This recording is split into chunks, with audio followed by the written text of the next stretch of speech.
Vamos orar, igreja? Tira a foto aí, tira a foto. Senhor, meu Deus, meu Pai, estamos aqui, meu Pai. Sim, meu Deus. Por essa campanha, meu Deus, Senhor, de a tua palavra, meu Deus. Pai, tudo que vier sobre as nossas mentes, meu Pai, perante o momento da palavra, Espírito Santo, meu Deus, que é Sim, meu Deus. que a nossa mente, meu Pai, nossos corações venham a ser voltados à tua palavra, Espírito Santo de Deus. Que o Senhor venha cuidar do teu filho, meu Pai, nos movimentos, Espírito Santo de Deus. Que o Senhor, meu Deus.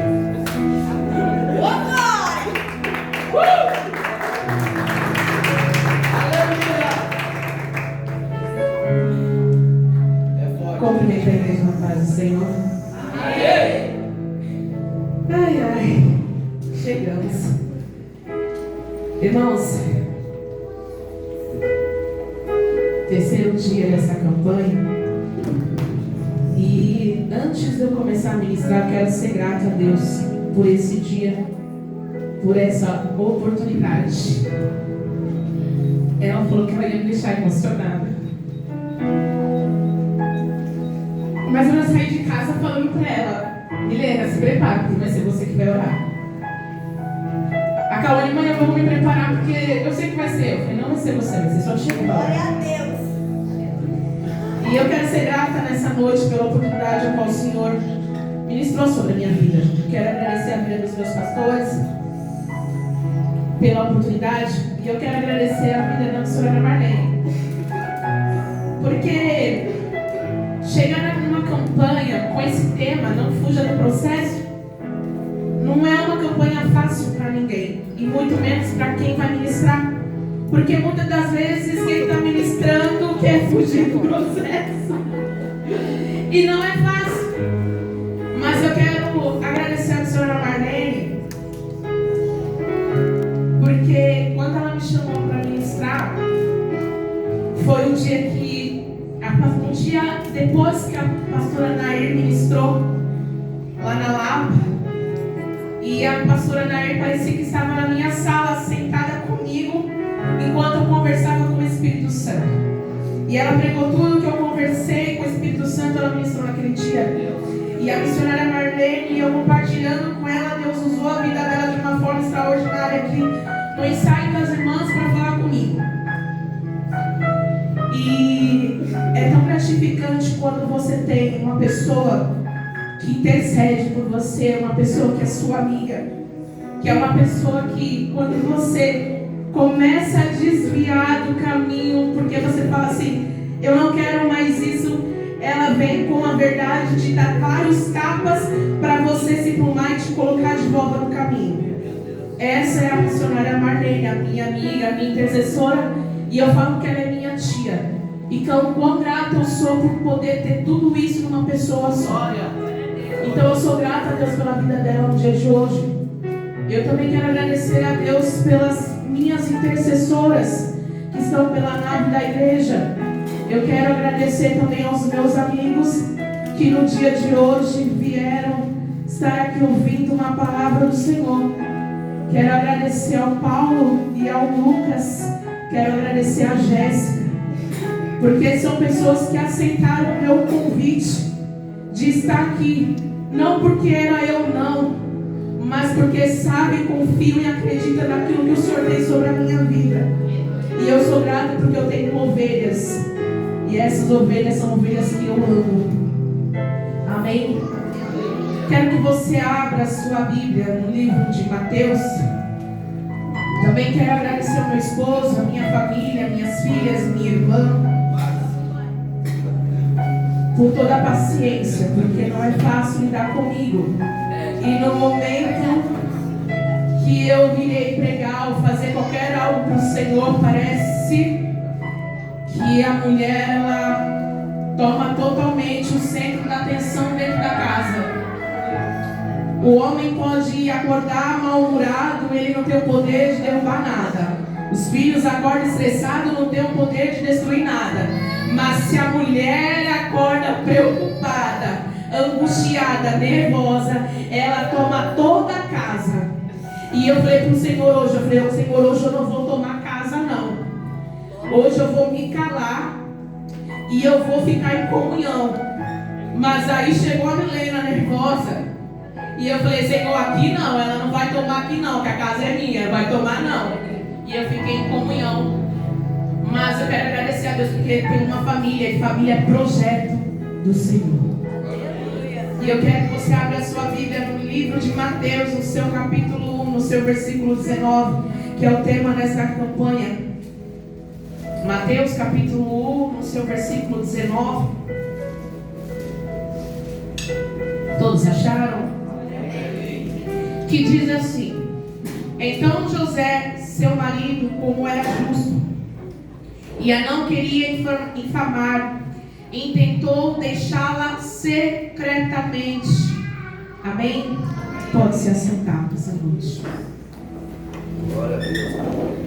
Eu estava meditando na palavra do Senhor e eu comecei a viajar durante uns dias sobre as palavras a qual algumas pessoas teriam fugido do processo, quantas pessoas teriam fugido do processo, e eu encontrei muitas palavras e muitas pessoas que tentaram fugir do processo.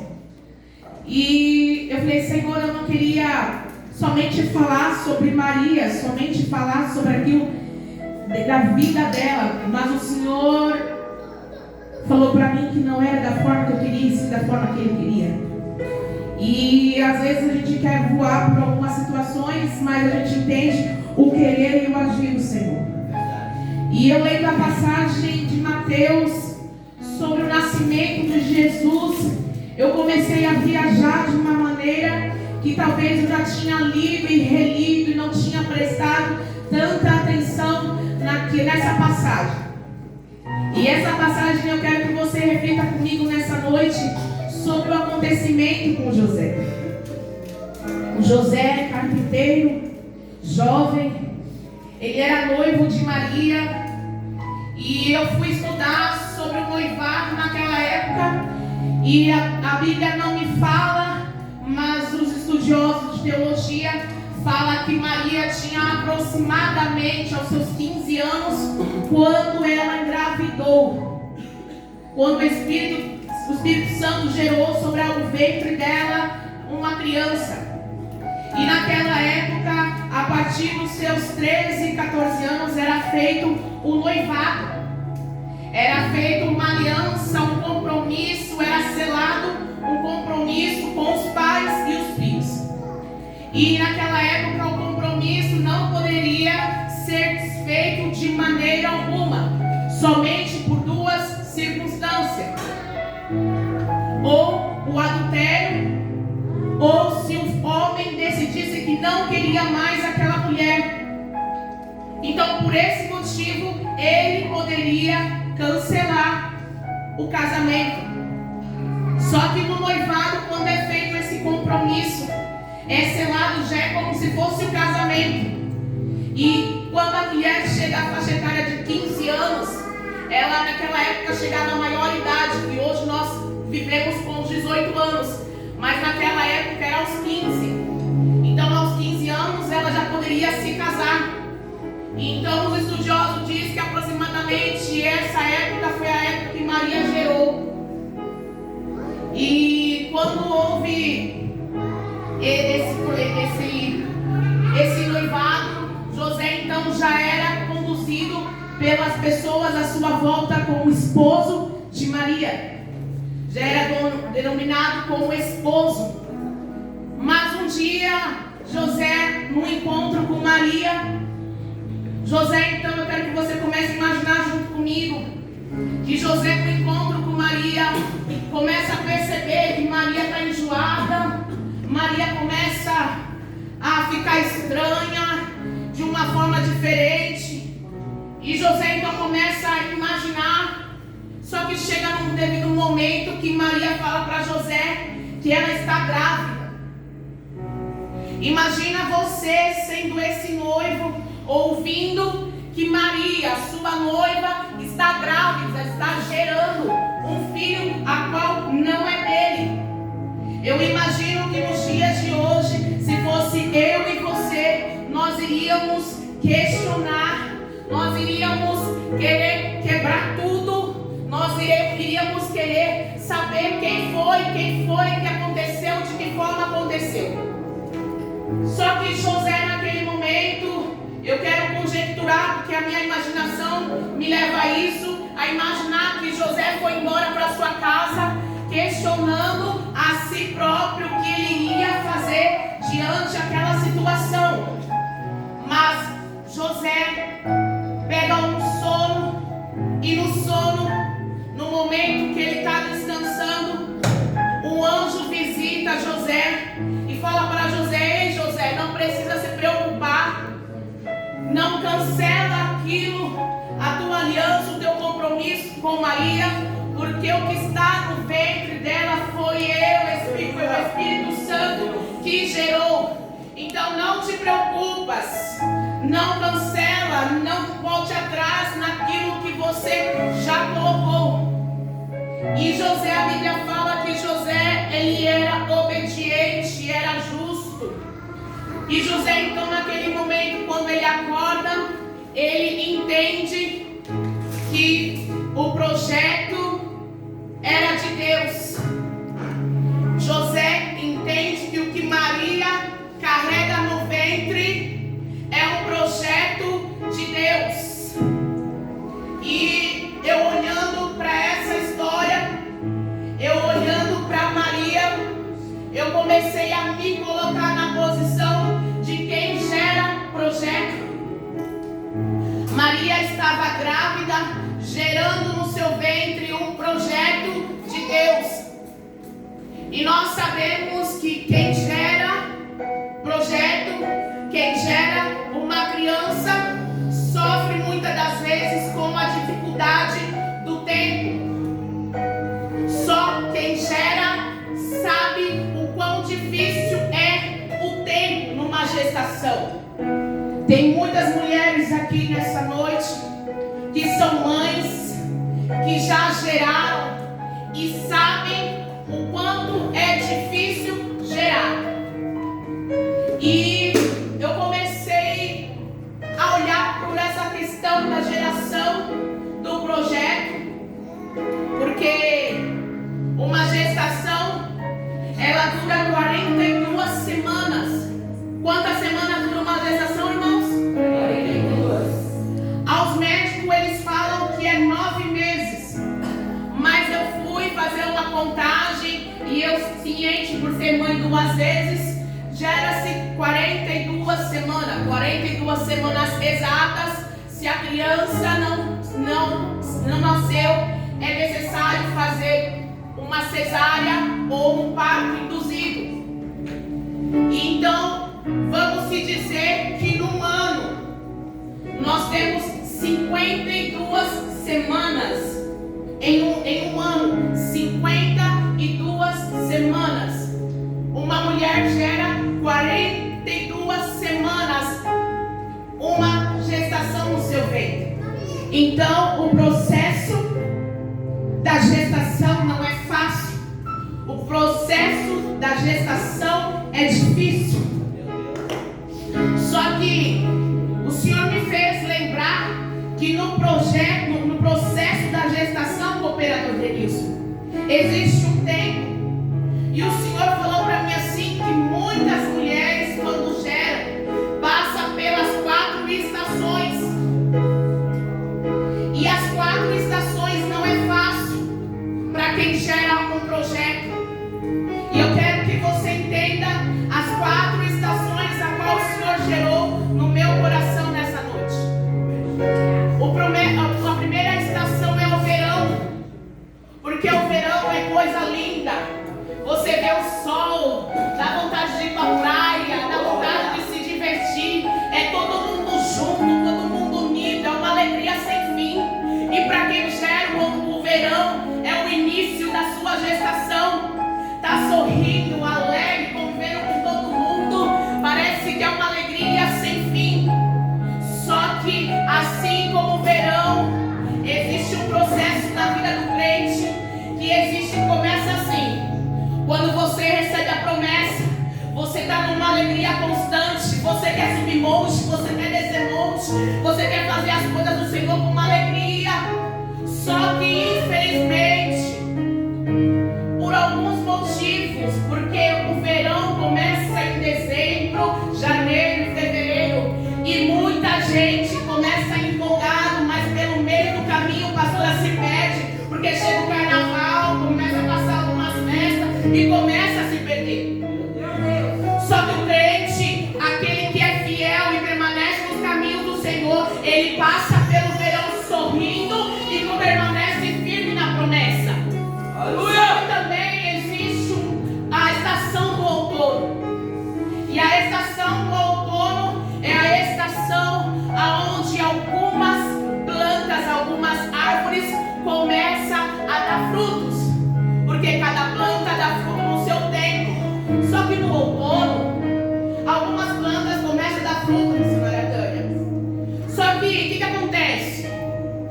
A árvore começa a se preparar para dar os frutos dela. Algumas plantas de terra começam a se preparar para dar seus frutos. Assim é o crente também. Durante o mês de outono, o crente começa a se preparar para começar a dar fruto. E aí, o que acontece? À sua volta, algumas pessoas começam a te apontar, a te caluniar, começam a te defamar. E o processo do outono não é fácil, porque faz você chorar, faz você sangrar, faz você querer desanimar. Só que o crente, no processo do outono, tem que entender que não é para os outros, nem com os outros, é para Deus. E tudo é para Ele. Então, que independente da dificuldade do mês de outono, da época do outono, o crente, ele tem que começar a se preparar no mês de outono. E não deixar com que o inimigo, com que as pessoas à sua volta comecem a atacar a tua árvore.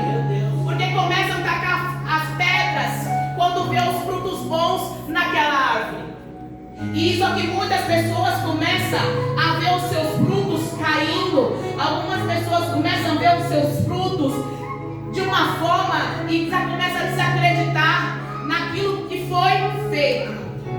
Talvez você, como crente, no mês de outono, tenha olhado as pessoas atacando os seus frutos e está pensando em parar, em desistir, porque o outono é tão difícil. Estão atacando pedra na minha árvore com meus frutos, estão roubando os meus frutos. Mas não se preocupa não. Não se preocupa não, porque o processo do outono dói. Só que, além do outono, veio uma estação pior do que o outono. E é uma estação que eu vivi isso na minha pele, que é o inverno.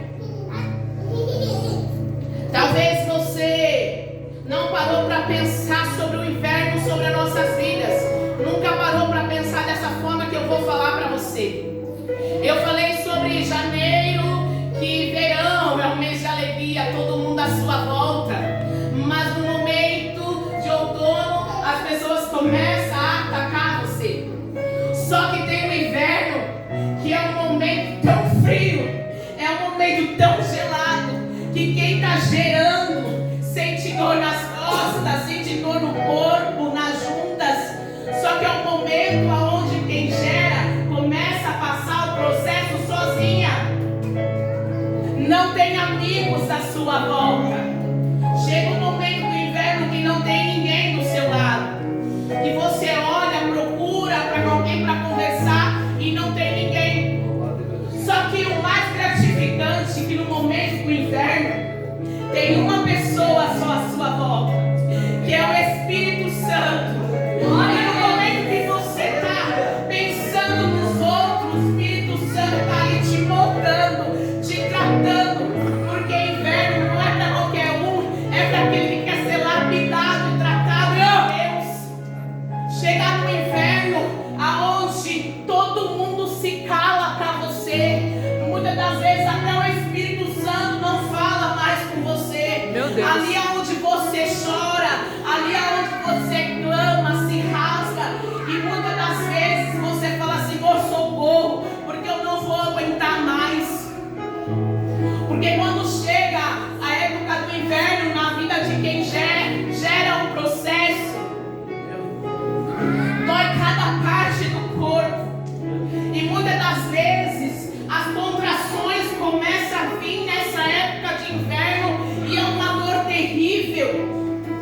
Mas deixa eu falar uma coisa para você.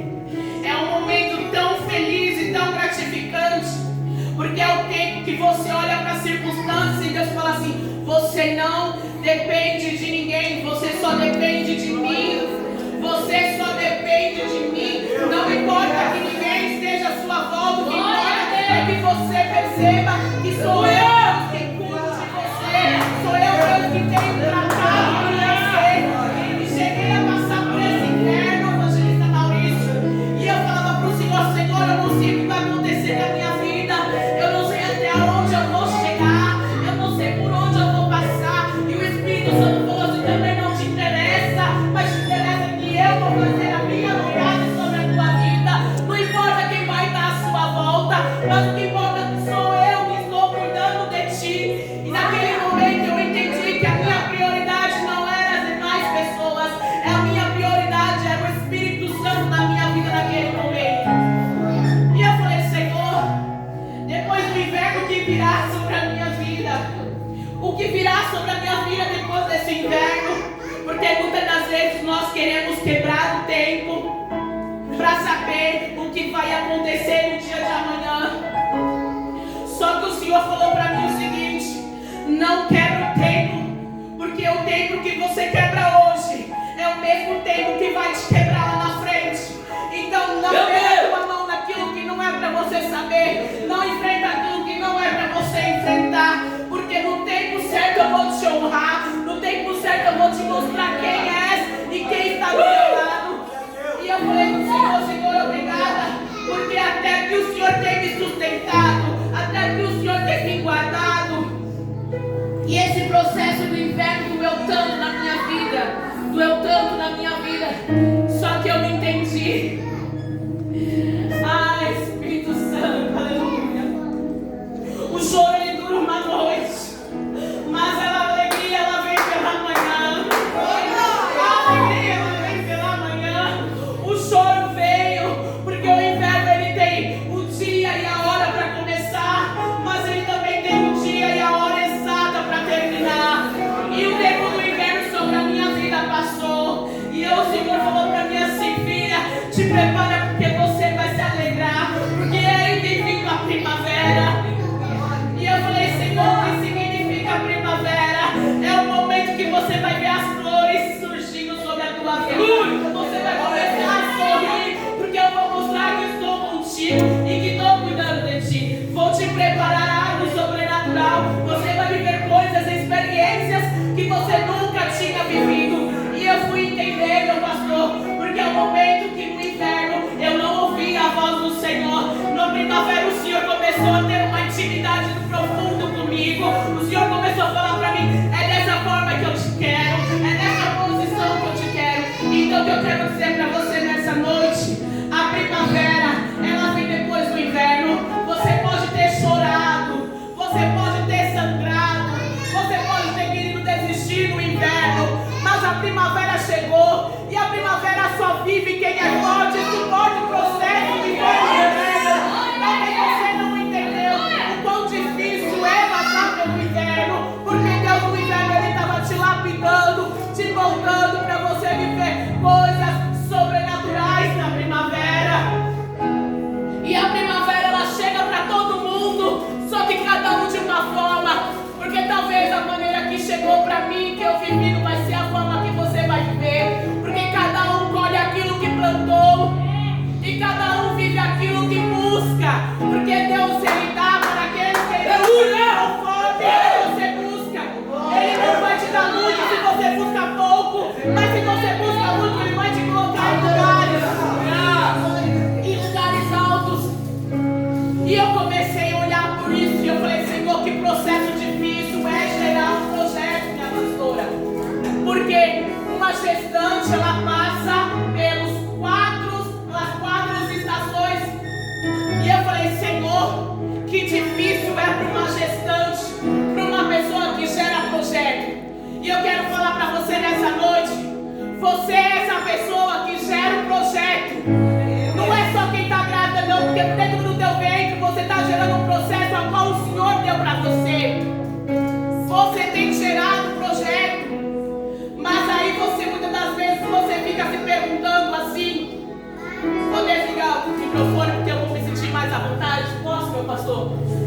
me escutando aí no fundo bem? Quem gera o projeto, muitas das vezes, no meio da caminhada, começa a se frustrar, começa a se perder, começa a querer desistir. Aí algumas pessoas, eu conversando com algumas pessoas por alguns dias, falou assim pra mim assim: China, o processo é tão difícil, dói, sangra. Porque chegou tempos que eu estava dentro da igreja e eu pulava, eu falava em línguas, eu sapateava pela igreja. Mas chegou um tempo aonde eu entrei na igreja e eu me sentia fraca, eu não conseguia dar glória. Por muitas das vezes eu via as pessoas pulando, sapateando, e eu parecia que eu não sentia nada. Quantas das vezes, Tina, eu entrei na igreja e eu regia a mocidade. E quantas das vezes eu regia a mocidade e a glória tomava a igreja. Mas teve um tempo que eu cheguei na igreja e eu não queria fazer mais nada. Eu não sentia mais vontade de fazer mais nada. E eu comecei a olhar aquela situação, as pessoas falando isso pra mim. E eu falei assim: Senhor, quão difícil é estar na tua presença e fazer a tua vontade. E passar pelo processo não é fácil. Só que aí o Senhor me fez lembrar de Asaf. Aí o Senhor me fez lembrar de Asaf lá em Salmos 73. Porque chegou uma época na vida de Asaf que Asaf olhava. Eu imagino, eu quero que vocês imaginem junto comigo. Asaf falando assim: por um tempo, Tina, se ele estivesse aqui nesse culto, ele falaria assim: Tina, teve um tempo na minha vida que eu entrava na igreja, que eu sapateava, que eu regia, que eu fazia tantas coisas na casa do Senhor. Mas houve um tempo aonde eu também comecei a olhar a circunstância e eu comecei a me perder, eu comecei a me desviar do caminho, eu comecei a me desviar das promessas. Mas aí, Asaf, como que você fala sobre o tempo? Acho que Asaf falaria assim: o tempo não é fácil para ninguém, muito menos para mim, porque eu também fui igual a você que está sentado nessa noite. Porque por muito tempo eu olhei para os ímpios e eu quase me desviei, mas chegou um dia que eu entrei dentro do templo, eu tive um encontro com Deus, eu tive um encontro com o Pai, e a partir daquele momento eu entendi qual que era o meu posicionamento e aonde os ímpios iam parar. Espírito Santo. Mas Asaf resolveu se posicionar e ele entendeu o que Deus queria para ele. Mas Asaf passou pelo processo porque ficou olhando a circunstância. Mas também tem aquele homem da figueira, e por muito tempo ele olhou a figueira e a figueira não dava fruto. E ele olhava para a figueira e questionava por que a figueira não dava fruto. E quantas vezes ele pensou até em desistir porque a figueira não dava fruto. Mas só que aí eu entendi, assim como aquele homem entendeu, que ainda que a figueira não floresça e que não haja fruto na vide e que o produto da oliveira vomita, todavia eu me alegrarei. Aquele homem, ele estava passando por um processo, assim como Asaf estava passando pelo processo. E ele estava olhando para aquela árvore e via que ela não estava dando fruto. E por pouco ele quase se desviou também. Só que ele entendeu que ainda,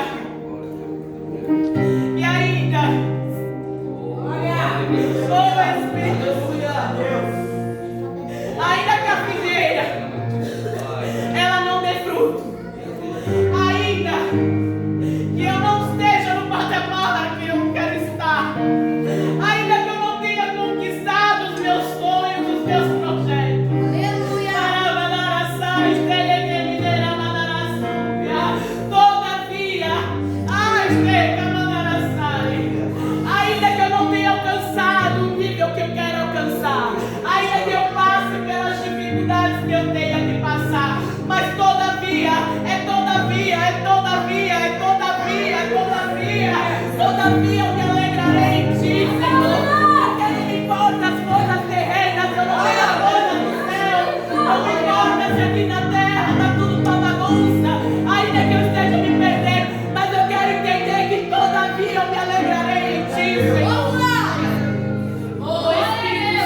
agora você tem que entender que o que você quer, se é as coisas terrenas ou se é as coisas do céu, porque o céu só se move quando ele entende que você quer mais a presença dele do que as coisas terrenas. Oh Espírito Santo, aleluia. Mas eu entendo que Maria, ela estava gerando um projeto, e quem gera projeto passa pelo processo. E Maria, então ela está gestante, e o processo da gravidez começa a acontecer. Maria começa a passar mal. Eu quero conjecturar com você, porque eu acredito que você já viu alguém gerando, e você está gerando um projeto do Senhor.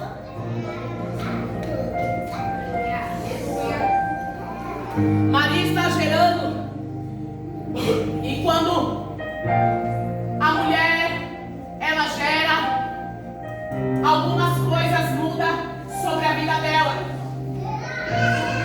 Uma das primeiras coisas que acontece com a mulher quando ela está gerando, no início da sua gravidez, é os enjoos. São um dos primeiros sinais que a mulher tem quando ela está gestante. Ela começa a enjoar. Algumas mulheres no começo da sua gravidez passam muito mal, regurgita muito, vomita muito. E aí eu quero falar para você o seguinte: se você que está gerando o projeto não começou a vomitar ainda, você não está gerando projeto. Como assim, Tina? Nem todas as coisas que você ouve tem que entrar. Nem todas as coisas que você se alimenta que dão para você, você tem que comer. Nem todas as coisas que te oferecem no mundo você tem que pegar para você. Quem gera projeto não engole qualquer coisa, não come qualquer coisa, não se alimenta de qualquer coisa, não bebe qualquer coisa. Porque quem gera projeto precisa se purificar. Quando a mulher está grávida nos primeiros meses, ela tem que tomar muito cuidado na sua gestação. E o Senhor falou para mim assim: a segunda questão de quem está gerando projeto e quem gera. A segunda questão é os pés. Os pés de uma mulher, quando ela está gerando, ela incha. Não é assim, mulheres? Sim ou não? As minhas pernas já são grossas. Só que quando eu engravidei das minhas filhas, eu fiquei com a perna 3 vezes maior do que as minhas pernas de hoje. E o que eu quero dizer com isso, meu pastor? Que quem está gerando, ainda Denilson, que queira pisar em alguns lugares, não pode chegar a pisar em certos lugares. Porque uma mulher, quando está grávida, ela até quer ir na casa das amigas, mas por muitas das vezes, por conta das pernas, ela não consegue ir. Mas por que ela não consegue ir, meu pastor? Porque quem gera projeto não pode estar no meio dos amiguinhos falando mal da vida alheia. Quem está gerando um projeto não pode estar no meio de muvuca. Porque quem gera projeto tem que se posicionar na presença do Senhor. Porque quem gera projeto não pode se corromper, porque o projeto se corrompe. E eu falei: Senhor, eu nunca tinha prestado atenção nisso, porque eu entendi que quando a mulher está grávida, é um dos processos que passam na gestação também, que quando a mulher ela começa a gerar, os amigos se afastam. No primeiro mês é titia ama, titio ama, que glória, que felicidade, todo mundo está contigo, precisar, estou aqui. Mas vai começando a passar a gestação, ela começa o segundo, terceiro mês, e os amigos começam a assumir. Aquele que falava que amava, aquele que estava junto com você já não está mais. E eu falei para o Senhor: Senhor, por que isso?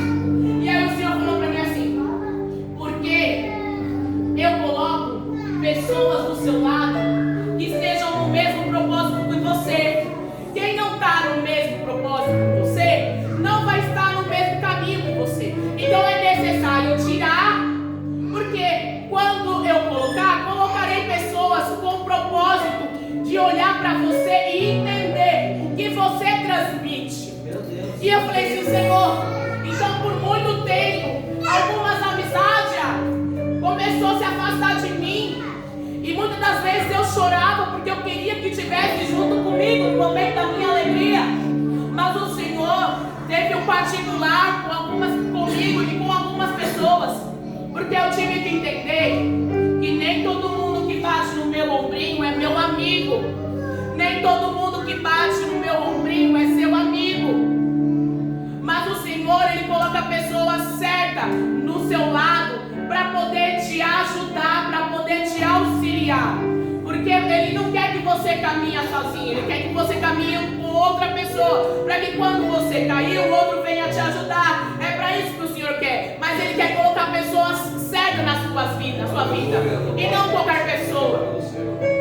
E eu falei para o Senhor, Senhor, o processo da gestação para algumas mulheres é tão fácil.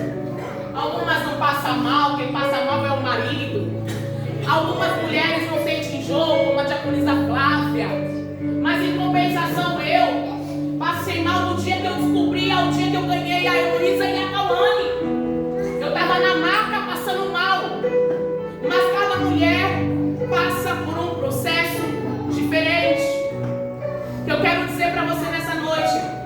Talvez você chegou aqui olhando para o seu processo e falando assim: tá tão difícil, tá doendo tanto. Só que eu vou falar uma coisa para você: dói,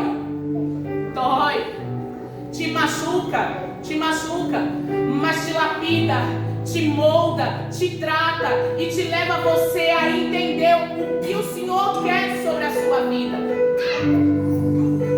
E eu falei para o Senhor assim: Senhor, Maria estava gestante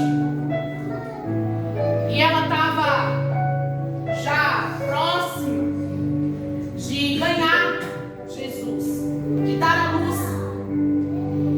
E no meio da caminhada a Belém, Maria está andando junto com José, missionária. E ela está ali caminhando com José, acredito que com muita dificuldade, mas Maria percorreu muito tempo, andou muito tempo. Então, o projeto a qual o Senhor deu no ventre de Maria começa a chutar e começa a dar algumas dores. Só que Maria está no caminho com José. Não tinha mais ninguém além de José junto com Maria. Era Maria, José e Maria. Não tinha ninguém. E eu falei: Senhor, é tão difícil para nós entendermos que muitas das coisas é eu e o meu marido e eu. É tão difícil muitas das vezes entender que há processos nas nossas vidas. Não liga não, irmãos, que é projeto de Deus. Filho é projeto de Deus. Jesus era o quê de Maria? Projeto. E é normal. Então, no processo estava Maria e José. E quando o Senhor falou para mim assim: sabe por quê, filha? Não tinha ninguém com Maria e com José no momento em que ela foi dar a luz. Porque se estivesse, missionária, alguém junto com José e com Maria, iria falar para ela assim: vamos para outro lugar, vamos mais à frente, ou vamos parar aqui, ou vamos voltar atrás, na casa de fulano, talvez teremos ajuda. Só que quem está gerando não dá luz em qualquer lugar. Quem está gerando não dá luz em qualquer ambiente. Ah, mas Tina, olha um ambiente aonde Maria deu a luz. Só que você não entendeu que o que você está gerando, se for gerado e dado a luz em casas, em lugares aonde tem muitas pessoas, irá acontecer o quê? Morte. Porque alguém vai contar sobre o que está acontecendo e isso vai gerar morte. Sabe o que eu entendo com isso? Que Maria estava junto com José e glória a Deus que era só os dois. Porque existem projetos que é para ficar dentro da sua casa, entre você e o seu marido, entre você e o seu filho, entre você e Deus. Não é para terceiros, é para duas pessoas somente. Porque muitas das vezes nós temos contado nossos sonhos, os nossos desejos, as nossas vontades a todo mundo. E muitas das vezes os sonhos e os desejos não têm acontecido. Por quê? Pela língua. Porque não era para você contar. Porque alguém tem um amigo que é o melhor amigo do outro amigo. E isso todo mundo daqui a pouco está ciente do teu sonho, dos teus projetos. Por isso que quando Maria foi dar a luz, só estava Maria e José. Não tinha terceiros. E eu quero falar para você nessa noite. Vigia aonde você tem ido. Vigia para quem você tem contado os teus sonhos, os teus projetos. Cuidado quando você for dar a luz, que é receber aquilo que o Senhor colocou sobre as tuas mãos. A vitória que o Senhor irá dar para você. Cuidado para quem você conta, porque nem todo mundo está alegre com você. Quando vê você com um carro novo, na sua casa própria, com o seu casamento, a tua festa, muitas pessoas se alegram momentaneamente, mas só de aparência, porque na verdade está tipo assim, como assim? Como assim eles casaram? Como assim ela conquistou o carro dela? E eu até agora nada? Alegria momentânea, só dura na sua frente, nas suas costas. Fala de você e dos seus projetos. Cuidado com aquilo que o Senhor tem entregado nas suas mãos. Cuidado com aquilo que o Senhor entregou para você. Porque processo todo mundo tem e todo mundo vai passar. As lutas todo mundo vai ter que ter. Só que só vive o propósito quem suporta o processo. E Maria suportou o processo da gestação por aquilo que Deus falou com ela. Ela acreditou, ela confiou, ainda que ela olhava para os lados e ela tentava imaginar o que iria acontecer com ela, mas ela confiou naquele que entregou o projeto para ela. O que eu quero falar para você nessa noite, Deus, Ele confiou em você e te entregou um projeto. E o que você tem feito com o projeto que Deus entregou para você? Será que você tem cuidado? Será que você tem zelado do projeto? Ou será que você simplesmente guardou ele no cofre e falou assim, eu não quero mais esse projeto. Não é meu, foi Deus que me deu, mas eu não quero mais, então vou guardar. E aí, o que você tem feito com o projeto que Deus ele te entregou? Não é tempo mais de fugir do processo. É tempo de enfrentar o processo para poder viver o propósito. O tempo da primavera sobre a minha e sobre a tua vida. Aleluia. Só que é tão difícil. Tina, você não está na minha vida, você não está na minha pele. Mas eu tenho algo para dizer para você. Eu já estive e estou talvez na sua pele. Não viver nos mesmos processos que você, mas viver nos meus processos. E por muitas vezes eu falei, Senhor, eu não sou capaz. Eu olhei para o meu projeto e falei, Senhor, eu não sou capaz, eu não vou dar conta, eu não vou suportar. Por muitas das vezes eu quis desistir, eu quis parar. Eu pedi socorro para o Senhor, eu pedi socorro para amigos. Só que teve um dia, assim como Asaf, ele teve encontro com Deus. E ele entendeu o projeto e o processo dele. Eu entendi o meu projeto e o meu processo. E eu entendi que não é no meu tempo, não é na minha hora, é no tempo dele, para ele. Porque todas as coisas pertencem a ele. E entender que o processo vai me levar a um lugar saber que vai valer a pena. Saber que vai valer a pena. E que ainda que doa, todavia eu tenho que me alegrar com o meu projeto. O Senhor nessa noite chama a sua atenção, igreja. Você tem gerado. E o que você tem gerado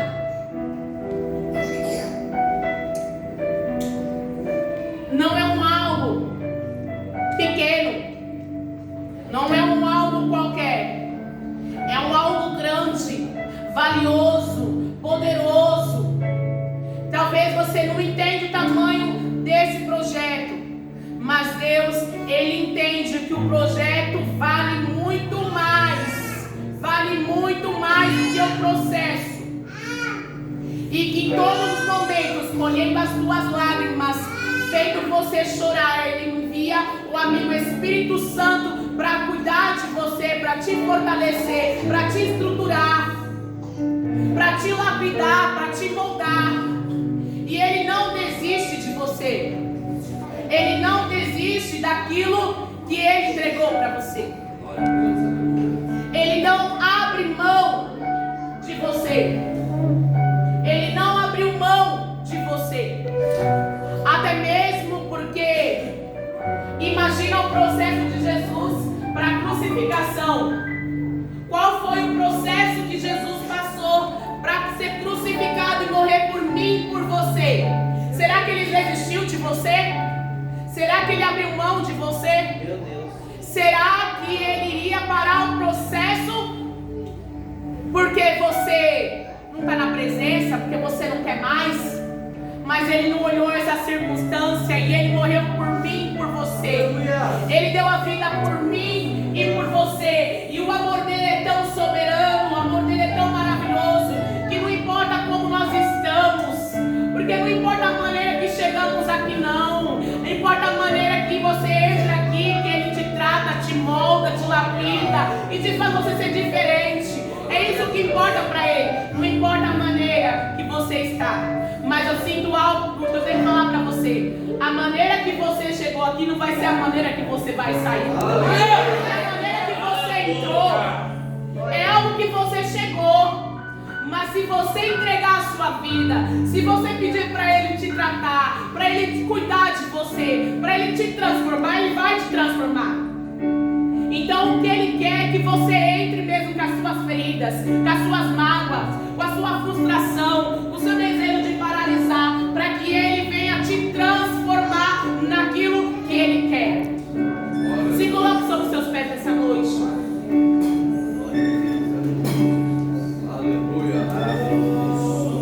Quero que o grupo de louvor se posicione aqui na frente.